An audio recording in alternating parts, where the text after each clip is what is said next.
ಸಖತ್ ಖಾರ ಬಣ್ಣ ಮತ್ತು ರುಚಿ ಆಚಿ ಚಿಲ್ಲಿ ಪೌಡರ್. 5 ವರ್ಷ ಆಯ್ತು, ಈಗಲಾದ್ರೂ ಒಳ್ಳೆ ರಸ್ತೆ ಕೊಡಿ. ಕಿತ್ತೋಗಿರೋ ರಸ್ತೆಗಳಲ್ಲಿಯೇ ಜನರು ಓಡಾಡಬೇಕಾ ಅಂತ ರಾಜ್ಯ ಸರ್ಕಾರದ ವಿರುದ್ಧ ನಟ ಅನಿರುದ್ಧ್ ಅವರು ಆಕ್ರೋಶವನ್ನು ವ್ಯಕ್ತಪಡಿಸಿದ್ದಾರೆ. ಕನಕಪುರ ರಸ್ತೆಯಲ್ಲಿ ನೈಸ್ ರಸ್ತೆಯ ಸಮೀಪ ಇರುವಂತಹ ರೋಡ್ ಇದು. ಇಲ್ಲಿ ಆಕ್ರೋಶವನ್ನು ವ್ಯಕ್ತಪಡಿಸಿದ್ದಾರೆ. 5 ವರ್ಷ ಆಯ್ತು, ಈಗಲಾದ್ರೂ ಒಳ್ಳೆ ರಸ್ತೆಯನ್ನ ಕೊಡಿ ಅಂತ ಹೇಳಿ ಅನಿರುದ್ಧ್ ಅವರು ಆಗ್ರಹಿಸಿದ್ದಾರೆ. ಕಿತ್ತೋಗಿರೋ ರಸ್ತೆಗಳಲ್ಲಿಯೇ ಜನರು ಓಡಾಡಬೇಕಾ? ನಮ್ಮ ಬೆಂಗಳೂರಿನ ರಸ್ತೆ ಪರಿಸ್ಥಿತಿ ಯಾವ ರೀತಿ ಇದೆ ಅನ್ನೋದು ನಮಗೆ ಗೊತ್ತೇ ಇದೆ. ಹಾಗಾಗಿ ಒಳ್ಳೆ ರಸ್ತೆ ಕೊಡಿ ಅಂತ ಹೇಳಿ ರಾಜ್ಯ ಸರ್ಕಾರದ ವಿರುದ್ಧ ನಟ ಅನಿರುದ್ಧ್ ಅವರು ಇದೀಗ ಆಕ್ರೋಶವನ್ನು ವ್ಯಕ್ತಪಡಿಸಿದ್ದಾರೆ. ಕನಕಪುರ ರಸ್ತೆಯ ನೈಸ್ ರಸ್ತೆಯ ಸಮೀಪ ಇರುವಂತಹ ರೋಡ್ ಇದು. ಗುಂಡಿ ಬಿದ್ದಿರುವಂತಹ ರಸ್ತೆಗಳು ವಾಹನ ಸಂಚಾರಕ್ಕೆ ತೊಂದರೆಯಾಗ್ತಾ ಇದೆ. ಸ್ಥಳದಲ್ಲೇ ನಿಂತು ವಿಡಿಯೋ ಮಾಡಿ ಅಸಮಾಧಾನವನ್ನ ವ್ಯಕ್ತಪಡಿಸಿದ್ದಾರೆ.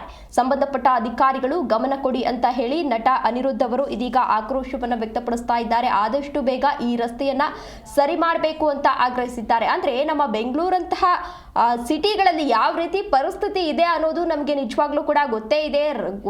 ಹೆಜ್ಜೆ ಹೆಜ್ಜೆಗೂ ಕೂಡ ನಾವು ರಸ್ತೆ ಗುಂಡಿಗಳನ್ನ ಕಾಣಬಹುದು. ಅದರಲ್ಲೂ ಮಳೆ ಬಂದಂತಹ ಸಂದರ್ಭದಲ್ಲಿ ರಸ್ತೆ ಯಾವುದು, ಗುಂಡಿ ಯಾವುದು ಅನ್ನೋದು ಕೂಡ ಗೊತ್ತಾಗಲ್ಲ. ರಸ್ತೆಗಳಲ್ಲಿ ನೀರು ನಿಂತು ವಾಹನ ಸವಾರರು ಕೂಡ ಈಗಾಗಲೇ ಹೈರಾಣಾಗಿ ಹೋಗಿದ್ದಾರೆ. ವಾಹನ ಸವಾರರು ಪರದಾಡುವಂತಹ ಪರಿಸ್ಥಿತಿ ಕೂಡ ಎದುರಾಗಿದೆ. ಇಷ್ಟಾದ್ರೂ ಕೂಡ ರಾಜ್ಯ ಸರ್ಕಾರ ಯಾಕೆ ಎಚ್ಚೆತ್ತುಕೊಳ್ತಿಲ್ಲ ಅನ್ನುವ ಪ್ರಶ್ನೆ ಕೂಡ ಎದುರಾಗ್ತಾ ಇದೆ. ಈಗಾಗಲೇ ಸಾಕಷ್ಟು ಜನರು ಕೂಡ ಆಕ್ರೋಶವನ್ನ ವ್ಯಕ್ತಪಡಿಸಿದ್ರು. ಇದೀಗ ನಟ ಅನಿರುದ್ಧ್ ಅವರು ಕೂಡ ಆಕ್ರೋಶವನ್ನ ವ್ಯಕ್ತಪಡಿಸಿದ್ದಾರೆ.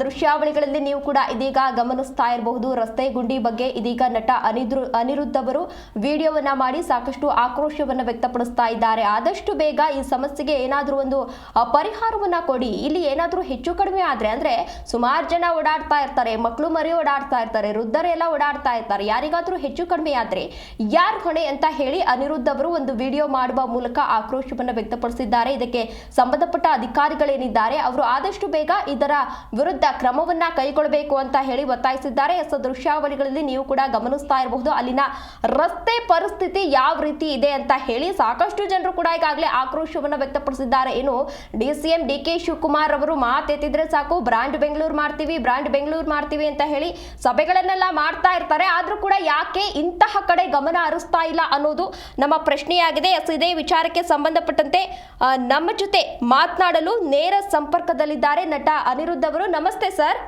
ನಮಸ್ತೆ ಮಾ. ಸರ್, ರಾಜ್ಯದ ಮಾನ ಮರ್ಯಾದೆ ಹೋಗ್ತಾ ಇರೋದು ರಸ್ತೆ ಗುಂಡಿಗಳಿಂದ. ವಾಹನ ಸವಾರರಿಗೆ ಈಗಾಗಲೇ ಸಾಕಷ್ಟು ಕಿರಿಕಿರಿ ಕೂಡ ಆಗ್ತಾ ಇದೆ, ಸಾವು ನೋವುಗಳು ಕೂಡ ಸಂಭವಿಸ್ತಾ ಇದೆ. ಈಗ ನೀವು ಇದ್ರ ಬಗ್ಗೆ ಧ್ವನಿ ಎತ್ತಿದ್ದೀರಾ, ಏನ್ ಹೇಳ್ತೀರಾ ಸರ್?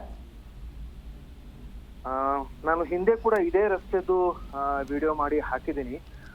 ಪ್ರತಿನಿಧಿಗಳು ತಕ್ಷಣ ಅದಕ್ಕೆ ಸ್ಪಂದಿಸಿದ್ರು ಕೂಡ ಒಂದಿಷ್ಟು ಭಾಗ, ಒಂದಿಷ್ಟು ಕಿಲೋಮೀಟರ್ಗಳು ಅವರು ಡಾಂಬರೀಕರಣ ಮಾಡಿದ್ರು ಕೂಡ ಕೆಲವು ಜಾಗದಲ್ಲಿ ತೇಪೆ ಕೆಲಸ ಕೂಡ ಅವರು ಅಂದ್ರೆ ತೇಪೆ ಹಾಕೋ ಕೆಲಸ ಕೂಡ ಮಾಡಿದ್ದಾರೆ. ಆದ್ರೆ ಸಂಪೂರ್ಣವಾಗಿ ಅದು ಇನ್ನೂ ಆಗಿಲ್ಲ. ಹಾಗಾಗಿ ಈ ಒಂದು ಸ್ಟ್ರೆಚ್ದು ಈ ಒಂದು ಪ್ಯಾಚ್ ಏನಿದೆ ಅದ್ರ ವಿಡಿಯೋ ಮಾಡಿ ಹಾಕಿದ್ದೀನಿ ಅಮ್ಮ. ಅಂದ್ರೆ ಏನಾಗತ್ತೆ ಅಮ್ಮ, ನಿಜ ಹೇಳ್ಬೇಕು ಅಂತಂದ್ರೆ ನಾವು ಹೇಳೋ ಅವಶ್ಯಕತೆನೆ ಬೀಳಬಾರ್ದು.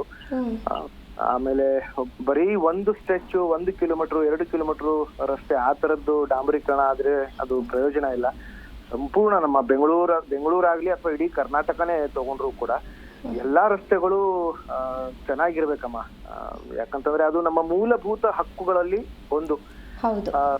ನಾವು ವಿದೇಶಗಳಲ್ಲಿ ಹೋದಾಗ ನಾವು ನೋಡಿದಾಗ ರಸ್ತೆಗಳು ಚೆನ್ನಾಗಿರ್ತವೆ, ಸ್ವಚ್ಛವಾಗಿರ್ತವೆ. ನಮ್ಮಲ್ಲಿ ಇಲ್ಲಿ ರಸ್ತೆಗಳೇ ಚೆನ್ನಾಗಿಲ್ಲ. ಅದರ ಜೊತೆಗೆ ಕಸ ಕೂಡ ಅಲ್ಲಲ್ಲಿ ಬಿದ್ದಿರುತ್ತೆ. ಇದು ಯಾವಾಗ್ಲಾದ್ರೂ ಇದು ಬಗೆಹರಿಬೇಕಮ್ಮ. ಅಂದ್ರೆ ನಮ್ಮ ಹಕ್ಕು ಅಮ್ಮ, ಅದು ಮೂಲಭೂತ ಹಕ್ಕು. ಅದು ನಾವು ಸ್ವಚ್ಛವಾಗಿರೋ ಒಂದು ಪರಿಸರದಲ್ಲಿ ಓಡಾಡೋ, ಆಮೇಲೆ ಸುರಕ್ಷಿತವಾಗಿರ್ತಕ್ಕಂಥ ರಸ್ತೆಗಳಲ್ಲಿ ಓಡಾಡೋ ನಮ್ಮ ಹಕ್ಕು ಅಮ್ಮ ಅದು. ಹಾಗಾಗಿ ನಾನು ಯಾರನ್ನೂ ದ್ವೇಷಿಸ್ತಾ ಇಲ್ಲ. ನಾನು ಕೈ ಜೋಡಿಸಿ ವಿನಂತಿ ಮಾಡ್ಕೊಳ್ತಿದ್ದೀನಿ ನಮ್ಮ ಅಧಿಕಾರಿಗಳಲ್ಲಿ, ಪ್ರತಿನಿಧಿಗಳಲ್ಲಿ, ಆಮೇಲೆ ಜನಗಳಲ್ಲೂ ಕೂಡ ನಾವೆಲ್ಲರೂ ಸೇರಿ ಇದನ್ನ ನಮ್ಮ ದೇಶನ ಕಟ್ಟಬೇಕಮ್ಮ. ಆಮೇಲೆ ನಾನು ತಮಗೂ ಧನ್ಯವಾದಗಳನ್ನ ಹೇಳ್ತೀನಮ್ಮ. ತಾವು ಇದನ್ನ ತಗೊಂಡಿದ್ದೀರಿ, ತಮಗೂ ತುಂಬಾ ತುಂಬಾ ಧನ್ಯವಾದಗಳಮ್ಮ. Okay, thank you so much sir, Zee Kannada news ಜೊತೆ ಮಾತನಾಡಿದ್ದಕ್ಕಾಗಿ.